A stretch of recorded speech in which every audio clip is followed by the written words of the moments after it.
I'm Paul. I'm Emily. This is Penelope. And this is Amelia. And Amelia was diagnosed with a very rare genetic condition called Amelia myopathy when she was 2 weeks old.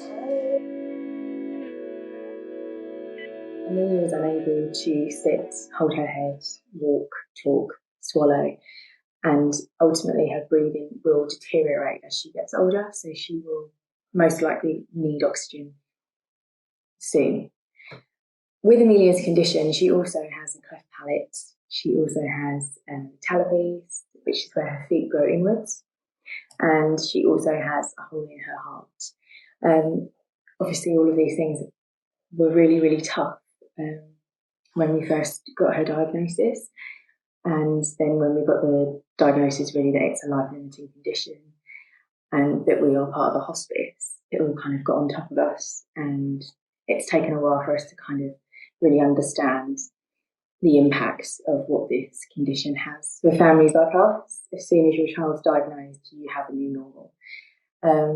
Amelia is tube fed, so that's something that we all had to learn to do for her. She is tube fed 6 times a day. She has 3 types of medication and also physio and a lot of appointments. Coronavirus was starting to come over here. We knew that Amelia would be vulnerable, and a simple chest infection that puts Amelia in hospital for 2 weeks on oxygen. So we knew that we had to be careful. So we started to isolate 2 weeks before everyone else. It became really difficult because I couldn't have family here, I couldn't have my mum here, who I rely on a lot. I had to cancel Penelope's play dates. We weren't able to have people around. So we started to really shut down the help that we would receive from our community nurses and our hospice teacher was amazing. We weren't able to have that. So it became really hard because there's never a break, ever. I got into like a really bad way of thinking during lockdown because I couldn't get out, I couldn't escape.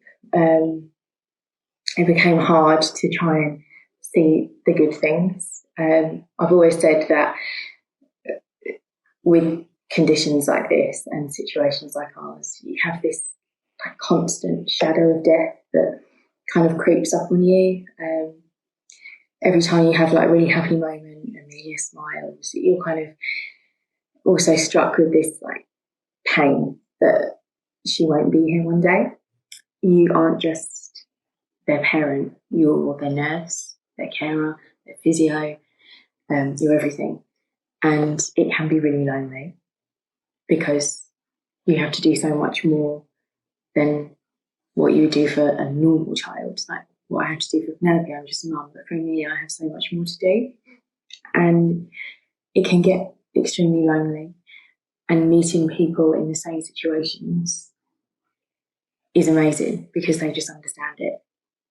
And having the virtual team meetings with the Together for Short Lives and just having the support group and knowing that there are others there going through the same thing just makes you feel that you're not alone.